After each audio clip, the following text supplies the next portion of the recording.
하나님의 말씀 보도록 하겠습니다. 누가복음 5장 12절부터 26절까지 말씀입니다. 누가복음 5장 12절부터 26절까지입니다. 우리 교독하도록 하겠습니다. 12절입니다. 예수께서 한 동네에 계실 때 온 몸에 나병 들린 사람이 있어 예수를 보고 엎드려 구하여 이르되 주여 원하시면 나를 깨끗하게 하실 수 있나이다 하니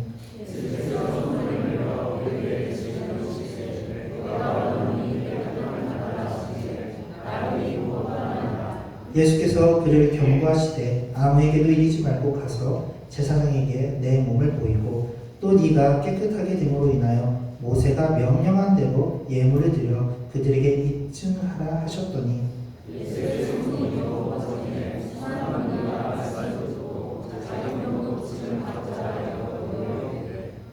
예수는 물러가사 한적한 곳에서 기도하시니라.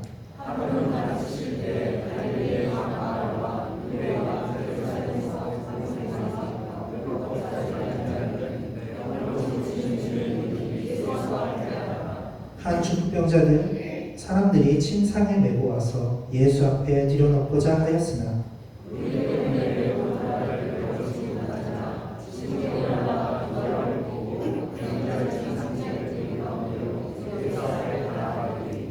예수께서 그들의 믿음을 보시고 이르시되 이 사람아 내 죄 사함을 받았느니라 하시니 서기관과 바리새인들이 생각하기를 이 지식정도 같은 자가 누구냐 오직 하나님에게 누가 능히 죄를 사하느냐. 예수께서 그 생각을 아시고 대답하여 이르시되 너희 마음에 무슨 생각을 하느냐. 내 죄 사함을 받았느냐 하는 말과 네가 하는 말에 무엇이 무엇이겠느냐. 그러나 인자가 땅에서 죄를 사하는 권세가 있는 줄 너로 알게 하리라 하시고 중풍병자에게 말씀하시되 내가 네게 이르노니 일어나 네 침상을 가지고 집으로 가라 하시매 그 사람이 그 앞에서 일어나 그 누웠던 것을 가지고 하나님께 영광을 돌리며 자기 집으로 돌아가니. 함께 읽겠습니다. 모든 사람이 일어나 하나님께 영광을 돌리며 심히 두려워하여 이르되 오늘 네가 놀라운 일을 보았다 하니라. 아멘. 오늘 말씀의 제목은 하나님의 능력이라는 제목을 가지고 말씀을 전하도록 하겠습니다. 먼저 본 예화는 말씀의 이해를 돕기 위해서 허구로 전하는 이야기입니다. 어려서부터 가난한 한 아이가 있었습니다. 부모가 없었던 아이는 너무나 가난했기 때문에 자신이 모든 것을 해나가야만 했습니다. 그 아이는 신문 배달, 우유 배달, 식당 일 등 안 해본 일이 없었습니다.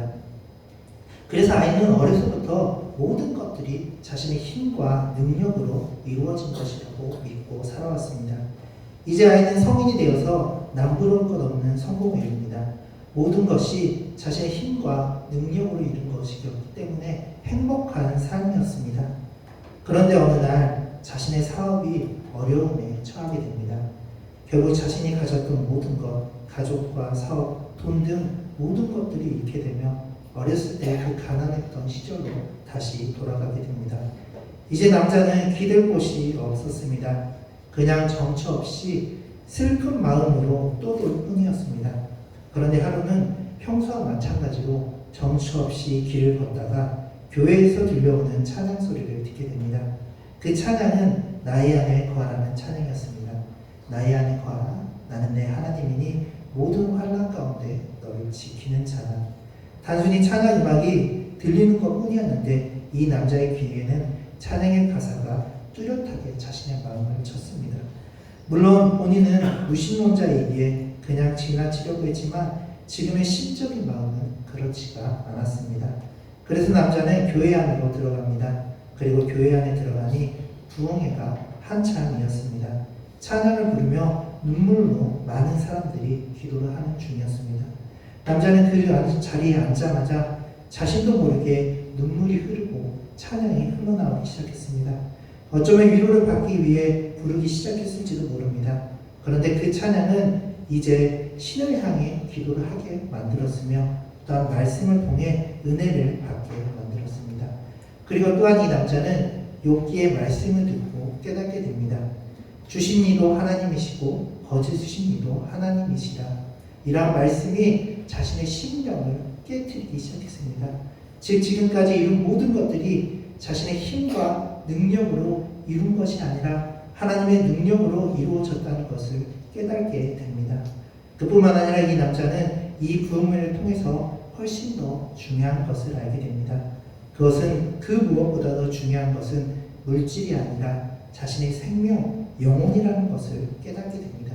하나님을 믿고 영원히 사는 것, 이것이 그 무엇보다도 제일 중요하다는 것을 알게 된 것입니다. 이같이 세상에서 제일 중요한 것은 우리의 영혼이라는 것을 아시기 바랍니다. 우리의 영혼보다 우리의 생명보다 중요한 것은 없습니다. 그러하기에 우리는 예수님을 믿는 것이며 그러하기에 우리는 예수님의 말씀을 따르는 것입니다.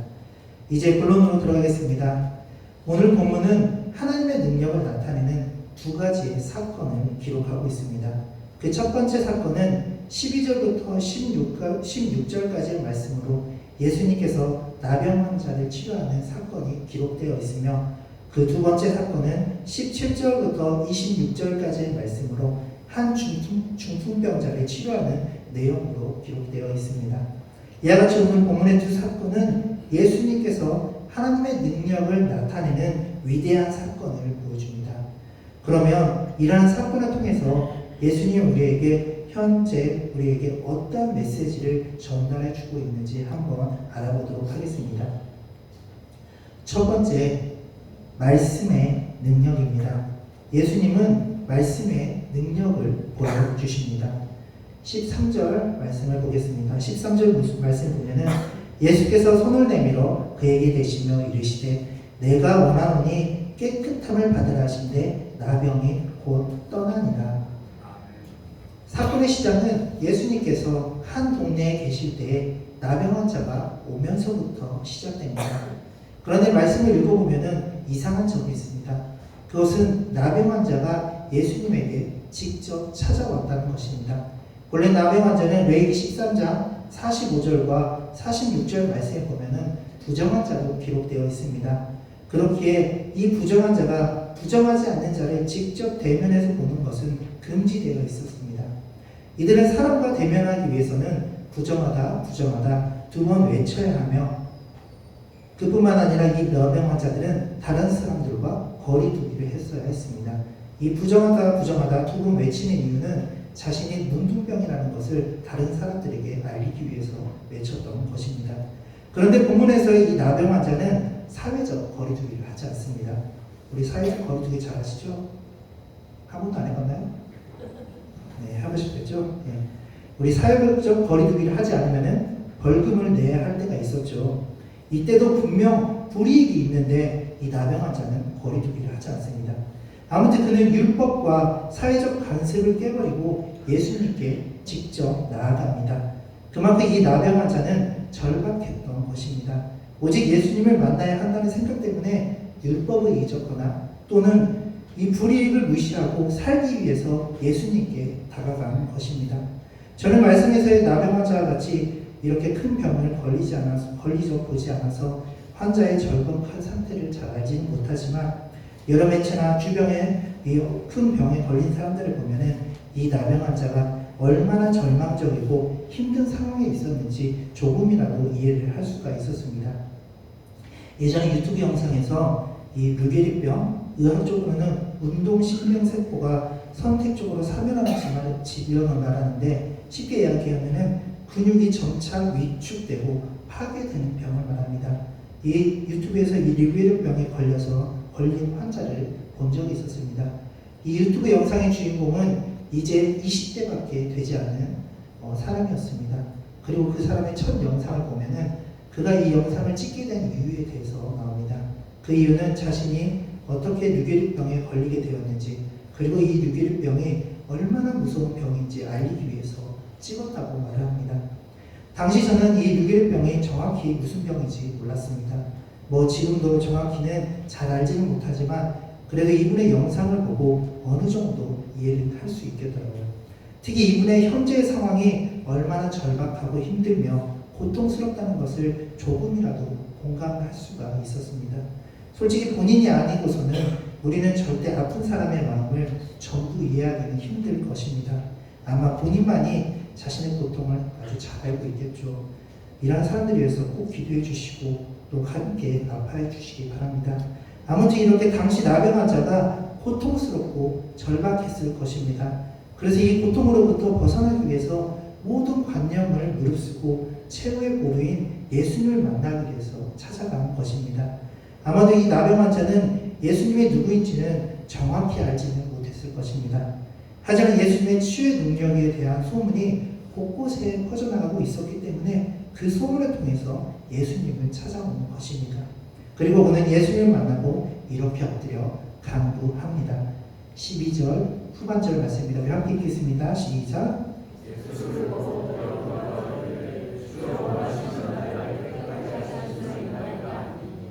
아멘. 나병 환자는 예수님을 보자마자 엎드려 자신을 고쳐달라고 말을 합니다. 본문에서는 겸손하며 때로는 멋있는 말로 번역되어 있지만 사실 처절하게 자신의 고통을 고쳐달라고 강구하는 것입니다. 그리고 예수님은 나병 환자가 원하는 대로 고쳐주십니다. 13절입니다. 예수께서 손을 내밀어 그에게 대시며 이르시되 내가 원하노니 깨끗함을 받으라 하신대 나병이 곧 떠나니라. 예수님께서 말씀하시자 곧 나병이 고쳐집니다. 우리는 여기서 하나님의 신적 능력을 말씀을 통해서 경험해 볼 수가 있습니다. 즉 하나님이신 예수님이 말씀하시며 못 고치는 것이 없다는 것을 잘 알 수가 있습니다. 이처럼 하나님이 말씀하시면 모든 것이 가능합니다. 하나님께서 세상을 무엇으로 창조하셨습니까? 말씀으로 창조하셨습니다. 그냥 말로 빛이 있으라 했는데 빛이 생깁니다. 물이 있으라 하면 물이 생기고 동물이 있으라 하면 동물이 생깁니다. 이것은 우리가 직접 보지는 않았지만 믿을 수밖에 없는 하나님의 말씀의 능력입니다. 이같이 하나님이 말씀하시면 놀라운 기적이 일어나고 모든 것이 가능하게 만듭니다. 우리 군대에 가면 우스갯소리를 하는 소리가 있죠. 예를 들어서 대대장이 저 산에 내 시야를 가린다고 말을 하면은 그 다음날 어떻게 되나요? 군대 안 다녀주셨나요? 다 방위인가요? 오길인가요? 네. 그 다음날 되면 산 하나가 뚝딱 사라진다고 합니다. 아멘? 네. 자, 믿어지나요? 그래서 군대에서 무에서 유로 창조할 정도로 불가능한 것이 없다고 합니다. 근데 제가 군대를 다녀보니까 진짜 불가능한 것이 없더라고요. 시키는 대로 다 해야 하더라고요. 안 하면은 그날 죽음입니다. 네. 아무튼 무에서 유를 창조할 정도입니다. 이와 같이 불가능한 것이 없는 하나님의 말씀을 믿으시길 바랍니다. 하나님이 성경에서 말씀하시면은 모든 것이 가능하니 그 말씀을 믿고 따라서 하나님의 능력을 경험하시기 바랍니다. 그러면 우리 성경에서 하나님의 말씀의 능력을 믿고 그대로 다른 인물을 한번 찾아봅시다. 그 중에 대표적인 인물을 보면은 믿음의 조상 아브라함입니다. 먼저 아브라함은 당시에 자신의 아내인 사라와의 사이에 아이가 없었습니다. 물론 사라의 종인 하갈에게는 아이가 있었지만 진정으로 자신이 원하는 아내인 사라에게 아이가 없었습니다. 90대까지 아이가 없었으니 얼마나 사라가 상심을 하고 있었겠습니까? 아마 둘 다 아이를 모두 다 포기했었을 것입니다. 하지만 아브라함이 99세가 되었을 때 하나님께서 찾아옵니다. 그리고 말씀하십니다. 내년 이맘때 아이가 있으리라. 그러나 아브라함은 인간적인 생각으로 하나님의 말씀의 능력을 믿지 못합니다. 당연하죠. 여러분들도 상식적으로 말이 안 된다고 생각할 거 아니에요. 그래서 성경에서도 아브라함이 하나님의 말씀을 듣고 웃어버렸다고 기록하고 있습니다. 그런데 생각해 보면은 아브라함이 참 대단한 것 같습니다. 어떻게 하나님의 말씀을 듣는 중에 그 앞에서 웃을 수가 있었겠습니까? 옛날에 교장 선생님이 운동장에서 훈시 말씀을 하고 있는데 그 말씀을 듣고 막 웃는 것과 다를 바가 없는 것입니다. 아이를 갖는다는 것은 본인들이 평생 동안 간절히 원했던 기도 제목이 아닙니다. 그런데 인간적인 생각으로 하나님의 말씀을 가볍게 여겨버린 것입니다. 그리고 부부도 닮아간다는 게 맞는 게 사라도 나중에 아이를 갖게 된다는 하나님의 말씀을 들었을 때 똑같이 웃어버립니다. 하지만 어떻게 됐죠? 진짜로 아이가 생깁니다. 아브라함과 사라 사이에 어떤 아이가 생겼죠? 네, 크게 하셔야 됩니다. 우리 유치부 지금 이삭이라는 아이를 갖게 됩니다. 인간의 상식으로는 불가능하지만 하나님이 가능하게 만든 것입니다. 이같이 하나님의 말씀의 능력을 믿으시기 바랍니다. 하나님의 말씀은 모든 것을 초월합니다. 능치 못한 일이 없는 하나님이십니다. 그 말씀을 믿고 따르시기 바랍니다. 이제 예수님의 소문이 더욱더 퍼져나가기 시작합니다. 수많은 무리들이 예수님의 말씀을 듣고자 하며 또한 병고침을 받고자 합니다. 그런데 본문에서는 원래 많은 무리들이 찾아와서는 안 됩니다. 왜냐하면 예수님께서 이 나병 환자에게 경고를 했기 때문입니다. 14절에서 예수께서 경고하시되 아무에게도 이르지 말라고 말씀하셨기 때문입니다. 14절에서 경고하시되라는 말씀은 누가복음에서 원어로 파랑기엘렌이라는 헬라어입니다. 그 뜻은 명령하셨다, 선언하셨다 정도의 의미인데, 그런데 마가복음 1장 43절 말씀에 보면은 같은 내용임에도 불구하고 다른 원어로 기록되어 있습니다. 물론 우리나라 개역개정 성경에서는 같은 언어로 똑같이 경고하시되라고 번역되어 있긴 하지만 원어를 보면은 마가복음과 누가복음이 다른 헬라어로 쓰여져 있습니다. 이 마가복음 헬라어는 누가복음과 다르게 엠브리메사 메노스라는 단어로 그 의미는 말을 거칠게 하여 홑김을 내뿜다라는 뜻을 가지고 있습니다. 이는 마치 사람이 몹시 화가 난 모습을 묘사하고 있는 단어입니다. 그래서 마가복음이 누가복음보다 좀 더 강력하게 네가 병고침 받은 것을 다른 사람에게 알리지 말라고 예수님께서 경고한 것입니다. 그런데 개역개정 성경인 마가복음과 누가복음을 동시에 보면은 이 헬라어를 우리나라 언어로 번역하기 좀 까다로우니까 마가복음에서는 부사로 엄이라는 단어를 사용해서 표현을 한 것입니다. 즉 누가복음에서는 경고하시되라면은 마가복음에서는 엄이 경고하시되라고 기록되어 있습니다. 그래서 저는 생각해 보았습니다. 같은 책은 아니지만 같은 내용의 본문을 왜 다른 단어를 사용해서 이렇게 표현을 했을까? 그러자 이러한 생각이 들었습니다. 누가는 의사입니다. 의사는 환자의 마음을 누구보다 더 잘 알 것입니다. 그래서 그 환자의 마음을 조금이라도 헤아렸기 때문에 누가는 마가복음보다 좀 더 약하게 예수님의 말씀을 표현한 것입니다. 즉 누가는 예수님이 강력하게 경고하셨음에도 불구하고 그 환자의 마음을 조금이라도 헤아려서 좀 더 약하게 기록을 한 것입니다. 그렇다면 질문, 예수님께서는 왜 다른 사람에게 알리지 말라고 경고를 하셨을까요? 그 이유는 두 가지로 예측됩니다. 첫 번째로는 예수님의 사역의 본질을 왜곡시키지 않기 위해서입니다.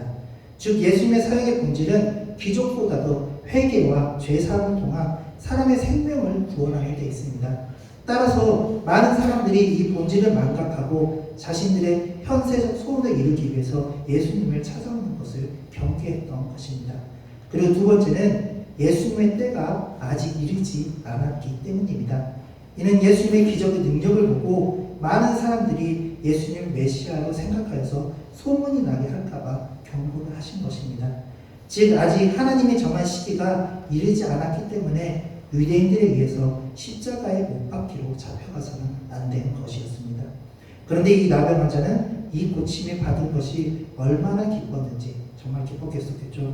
다른 사람에게 알립니다. 누가복음 본문에는 다른 사람에게 알렸다는 말씀이 나오지는 않지만 마가복음 본문 1장 45절에서는 이 사람이 많은 사람들에게 전파했다고 말씀합니다. 그래서 예수님이 이 고쳤다는 소문이 더욱더 많이 퍼져지게 된 것입니다. 결국 어쩔 수 없이 예수님은 다른 곳으로 피하게 됩니다. 그리고 한적한 곳에서 기도를 하십니다. 16절입니다. 예수는 물러가사 한적한 곳에서 기도하십니다. 그러므로 두 번째 하나님의 능력은 기도의 능력에서 나옵니다. 예수님께서는 언제나 기도를 하셨습니다. 자신이 하나님에도 불구하고 항상 하나님과 기도의 끈을, 대화의 끈을 놓지 않으셨습니다. 예수님의 공생의 사역을 보면은 언제나 시작과 끝이 기도라는 것을 잘 알 수 있습니다. 그 시작은 세례 요한에게 세례를 받으시고 광야에 나가서 40일 동안 금식 기도를 하셨으며 그 끝은 십자가에 못 박히시던 겟세마네 동산에 올라가서 땀이 피가 되도록 기도를 하셨습니다. 더욱이 누가복음은 예수님의 공생의 기간 동안의 기도 생활을 매우 더욱더 강조합니다. 누가는 예수님의 삶의 원동력과 사역의 능력이 기도 생활에서 나왔음을 부각하고 있습니다. 이처럼 이러한 말씀은 우리에게 좋은 귀감이 되는 말씀입니다. 하나님의 능력을 경험하는 것도 기도를 해야만 깨달을 수가 있기 때문입니다. 이같이 예수님처럼 기도하여서 하나님께서 우리에게 보여주시는 위대한 능력을 깨달으시길 바랍니다. 이 이야기는 찬양팀을 담당했던 한 신학생에게 들은 간증입니다. 오래전에 들었던 이야기인데 당시 신학교에는 학교를 입학하면 3일 정도의 부흥회가 있었다고 합니다. 그런데 첫날 부흥회를 시작하기 전 예상치 못한 일이 발생하게 됩니다. 그것은 반주자가 참여하지 못할 상황이 발생해 버린 것입니다. 앞으로 시간은 1시간밖에 여유가 없었습니다. 집회도 저녁이어서 1시간 안에 반주자를 찾기라는 쉽지가 않았습니다. 그래서 전도사님은 초조한 마음으로 하나님께 기도를 했다고 합니다. 그리고 모든 찬양팀에게 우리 함께 모여서 합심해서 기도하자고 말을 했다고 합니다. 그런데 정말 기적과 같은 일이 일어납니다. 물론 반주자를 찾기 위해서 이리저리 수소문을 해놨지만 예상치 못한 곳에서 반주자를 구하게 된 것입니다. 그것은 어떤 부모님을 따라왔던 고등학생 여자아이를 반주로 구한 것입니다. 그러면서 당시 저에게 하시는 말씀이 하나님께 간절히 기도하니 하나님의 능력을 경험할 수 있었다고 저에게 말을 했습니다. 이처럼 하나님께 기도하면 우리는 하나님의 능력을 경험하게 됩니다. 하나님께 기도하여서 하나님의 능력을 경험하는 그리스도인이 되시기 바랍니다. 기도만이 우리의 신앙의 힘이고 하나님의 살아계심을 체험할 수 있는 능력이라는 것을 깨달으시기 바랍니다. 마지막으로 하나님의 능력은 죄를 사하는 능력입니다. 20절 말씀입니다. 예수께서 그들의 믿음을 보시고 이르시되 이 사람아 내 죄 사함을 받았느니라 하시니 하루는 예수님이 기도를 마치시고 하나님의 말씀을 가르치고 있었습니다. 많은 사람들이 예수께 나와 말씀을 들었습니다. 그들 중에는 바리새인과 율법 교사들도 있었습니다. 그런데 그때 몇 사람이 중풍병자를 침상에 메고 예수님 앞에 들여놓고자 합니다. 하지만 많은 인파로 인하여서 쉽게 예수님 곁으로 다가가지 못했습니다. 그래서 이들은 이 중풍병자를 이고 지붕으로 올라갔습니다. 저는 이 부분을 읽고 처음에는 정말 대단하다고 생각을 했습니다. 예수님께서 그들의 믿음을 보시고 박수 칠만 하셨다라는 생각이 들었습니다. 그런데 저는 말씀을 준비하면서 그렇게까지 힘들지는 않았겠구나라는 생각이 들었습니다. 왜냐하면 이 그림을 보시면은 당시 이스라엘 집의 지붕은 점토나 진흙으로 덧발라 만든 지붕이었습니다. 그래서 이들은 지붕을 뜯기에는 그렇게 힘들지 않았을 것이다 라는 생각이 들었고, 그뿐만 아니라 이 지붕은 이스라엘 사람들이 명상이나 주로 기도를 하는 장소로서 저렇게 평평하게 되어 있었습니다. 그러니까 이들이 중풍병자를 이고 예수님께 나아가는 것이 그렇게까지 막 복잡하고 까다롭지는 않았을 것입니다. 그냥 힘과 우리 끈기만 있으면 되었을 것입니다. 하지만 그래도 고침을 받기 위해서 이렇게까지 하는 것을 보면은 이들의 믿음이 정말 대단하구나라는 생각을 할 수 있습니다. 이제 지붕이 뚫리고 환자를 쉬는 침상이 예수님 앞으로 나타납니다. 많은 사람들은 갑작스러운 등장에 놀랐을 것입니다. 하지만 예수님은 당황하지 않고 먼저 이들의 믿음을 보십니다. 그리고 안쓰러운 마음으로 20절 말씀과 같이 말씀을 합니다. 죄의 사함을 받았느니라. 그러면 예수님은 왜 먼저 병을 고쳐주시지 않고 죄를 사해 주셨을까요? 그 이유는 첫 번째로 앞서 말했던 예수님의 사역의 본질 때문입니다. 방금 몇 분 전에 이야기를 했는데 기억하시나요? 즉 질병의 치유보다는 죄의 치유가 죄의 사함이 우선시 되어야 했기 때문입니다. 그리고 두 번째 이유는 예수님이 제할 수 있는 죄를 사할 수 있는 능력을 보여주기 위해서입니다. 원래 유대인들의 율법에 의하면 죄 사함은 하나님만이 할 수 있습니다. 그 외에 죄를 사하는 것은 모두 다 신성모독죄를 범하는 것입니다. 20절에서 예수님께서 중풍병자에게 죄 사함을 받았느니라 말을 하고 일본 바리새인들과 서기관들은 21절에서 이렇게 말을 합니다. 이 신성모독하는 자가 누구냐라고 이렇게 예수님에게 그들의 규범을 범한 것을 신성모독죄를 범한 것을 말합니다. 그런데 예수님은 이를 직접 시인함으로써 하나님과 동등한 존재라는 것을 자신도 신이라는 사실을 보여주고 있는 것입니다. 그래서 이를 보고 있던 서기관과 바리새인들은 속이 열불이 나기 시작한 것입니다. 21절과 22절 말씀입니다.